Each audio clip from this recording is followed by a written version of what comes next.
করতেছে না? ওই বাবা। বর্তমানে সামাজিক যোগাযোগের মধ্যে ঢুকলে বোঝা বড় দায় যে আমরা কোন যুগের বাসিন্দা। তারকা থেকে সাধারণ মানুষ বর্তমানে সকলেই পুরাতন ছবি নিয়ে নাড়াচাড়া করছেন। আবার নেটিজেনরা তারকাদের পুরনো ছবি বের করছেন এবং সেই ছবি নিয়ে ট্রোল করছেন। এদিকে আবার জনপ্রিয় সঙ্গীত শিল্পী জেফারের পুরনো ছবি নিয়ে মানুষ ব্যঙ্গ করছেন।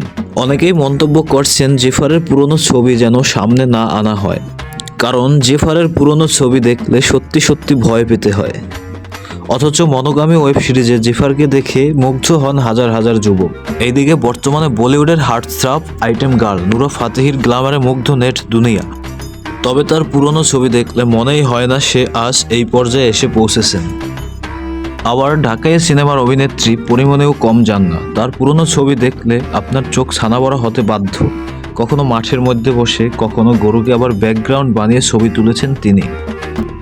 আপনি হয়তো বিশ্বাস করতে পারবেন না, পুরনো এই ছবির পরিমণি আর বর্তমানের পরিমণি একই ব্যক্তি। এইদিকে সামিরা খান মাহিকে নিয়ে পড়ে আছেন একদল। তার পুরনো ছবি বের করে তাকে নিয়ে ট্রোল করছেন। মাহিয়া খান মাহিরও পুরনো ছবি এসেছে সবার সামনে, সেখানে তাকে দেখে চেনাই বড় দায়। তো বন্ধুরা, কোন তারকার ছবি দেখে আপনার সবচাইতে ভালো লেগেছে তা অবশ্যই কমেন্ট করে জানাবেন। ধন্যবাদ সকলকে।